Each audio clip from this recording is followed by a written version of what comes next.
What is going on, everyone? Welcome back to the channel. My name is Hart, and today I'll be breaking down my 4 core plays and building blocks for the Rocket Mortgage Classic at Detroit Golf Club for this weekend's PGA DFS tournament here on DraftKings. Once again, $200,000 up top to first place, so a ton of money to be won. Let's get into this breakdown. So make sure to hit that like button and subscribe. Turn that notification bell. I will be doing PGA DFS videos for the rest of the season, so make sure to stay tuned for that. Hit that like button and let's get into it. Before I get into the breakdown, just want to do a recap of my lineup from this past weekend here. Only lineup I made in the 200K to first. I told you guys I like to play super risky, so I went with a lot of these guys who haven't been playing well.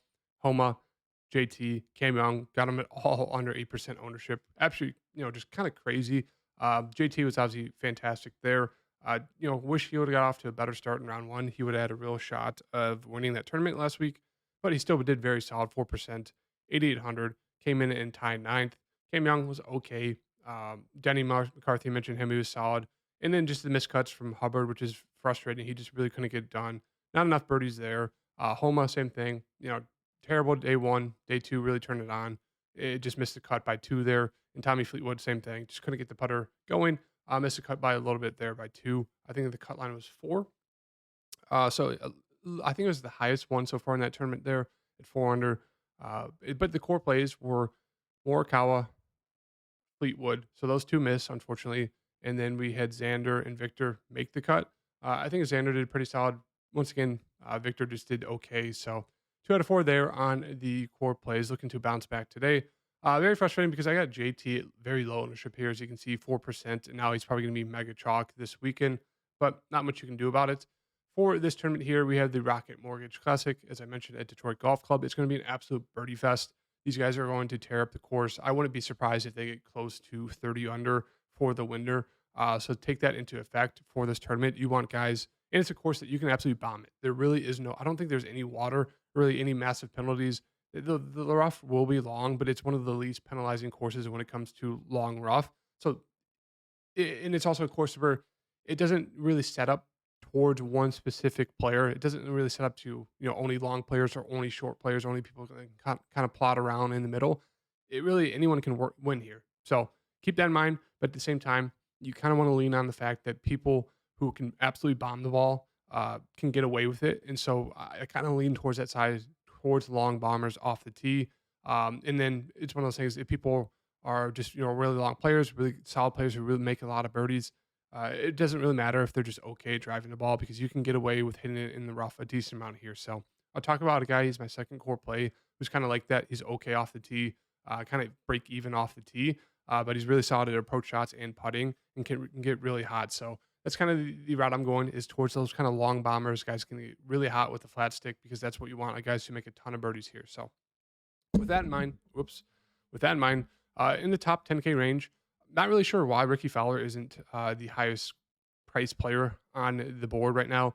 Just with how he's been playing, like a top 10 player in the world so far in the last 3 months. So really not sure why it's Tony Finau. I get he won last season, but last season at this course, but he hasn't been playing that well at all.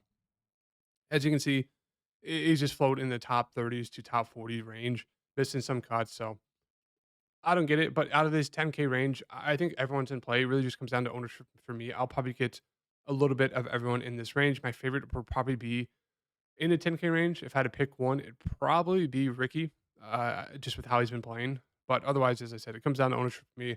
I think all these guys are in play. They're all pretty much the same play besides Ricky. Ricky kind of stands out, but the rest of them, Finau, Morikawa, Homa, JT, they all they all very solid approach games. Some a little bit better than others, but it really just comes down to, can they hit the putter hot? We know Tony can, Morikawa can a little bit. Homa's really been struggling. Not really a guy he's going to go out there and score like 10 birdies around. Go for 7 under, 8 under, 7 under.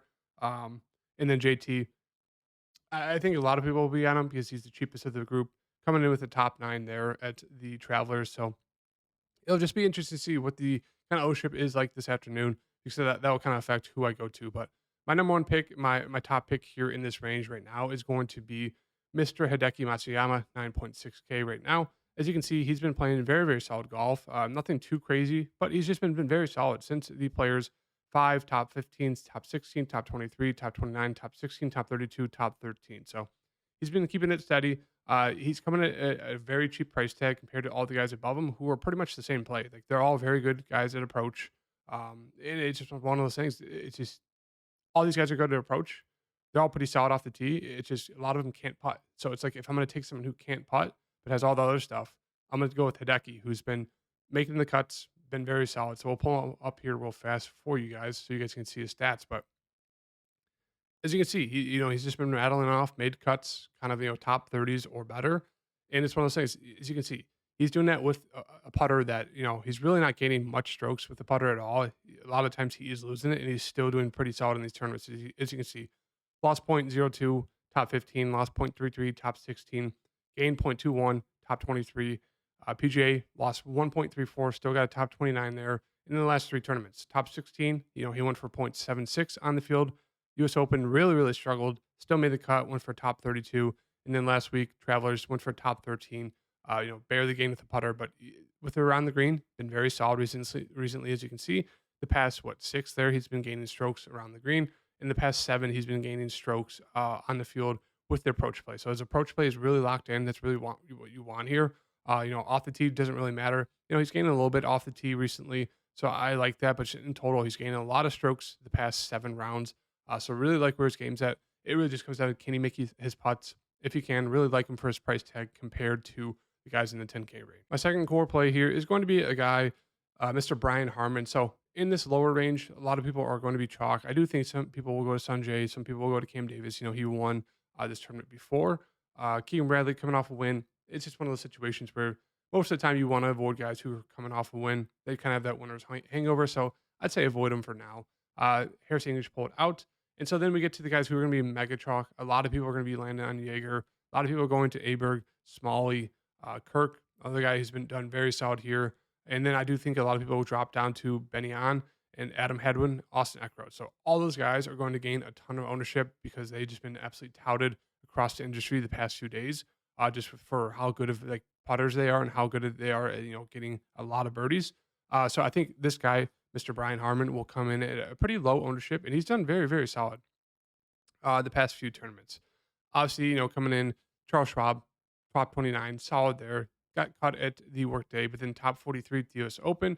He was off to a great start there, went 5 under, and then just kind of lost some strokes the past 3 days or the last 3 rounds there to go 5 over. Not the best, but then top 2 at the Travelers. A guy went 20 under, can really rip off some birdies. Went absolutely low there the past 2 days, 64 to 64. So I like where he's at, especially compared to a lot of the guys who are in the same price tag as him, or cheaper by a couple $100. They're all going to be mega chalk. So I'd rather go to Brian Harman, a guy who's been pretty impressive when it comes to courses that are you need to rip off a ton of birdies.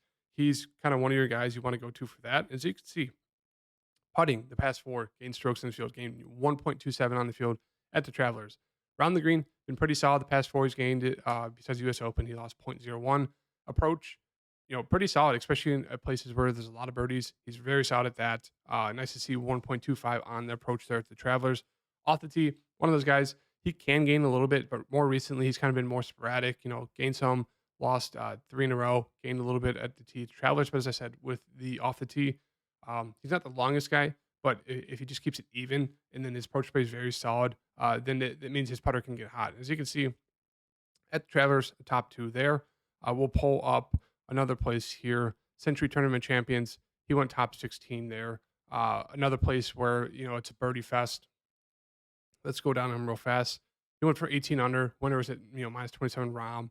Another place where a lot of birdies. Where'd it go? Sorry, trying to pull it up real fast for you guys. The RSM, another place, birdie fest. Winning score minus 19. He got a top 2 there, minus 17. Worldwide Championship there. Brian Harman, minus 19, came in second place. What else we got here? The Shriners. Where'd he go? Harman, minus 15. So as you can see, the St. Jude, third place, minus 12. He's a guy who can rip off, a lot of strokes with the putter there, especially if he's just overall hitting a very nice approach shot. So one of those guys I just really like. He has that ability to rip off a ton of birdies. So he's going to be my second core play for today. My second core play for you guys is going to be Justin Saw here at 7.9K. Pull up his box score here. As you can see, He's made the cut, what is it? Since every tournament since the AT&T, top 26 PGA, top 16 Charles Schwab, top 41 the Memorial, top 27 US Open, and top 56 at the Travelers. So yeah, he's made the cut. What is it? 5 in a row, 6 in a row. Pulp his stats, he's a very, very good putter. And so he's made these cuts at pretty hard courses. PGA very hard course, Charles Schwab hard course, US Open hard course, and he's made the cut of all those. He's gained a ton of strokes, as you can see, with the putter on the field in all those tournaments. Around the green, he struggles a little bit. Approach not the best. Would like it to be better. As you can see, he can rattle off some tournaments in a row where he's very solid at the approach, and that's where you got the top 6 of the Players, top 24 at the Arnold Palmer, top 5 at the Honda, and that's with him not being able to hit his putter like he usually can. Probably would have got close to winning that if he could just putt. Top 40 at the Genesis, top 20 at the Farmers. And so you can see he is very, very solid upside for a guy in the 7K range. Love where the putter is at for him. It's a place where you really need a hot putter. As you can see, he can gain a ton of strokes on the field with the putter. A place that there's not a lot around the green and with off the tee that's really going to hurt him here. It's just getting distance and just approach play. If you can just play even on the approach or gain some strokes and keep up that putter, really like his chances to get us a top 15 here, which would really help us out with the score 7.9K. So really like Justin Saw in this spot here for this tournament. He's going to be core play number 3 for me.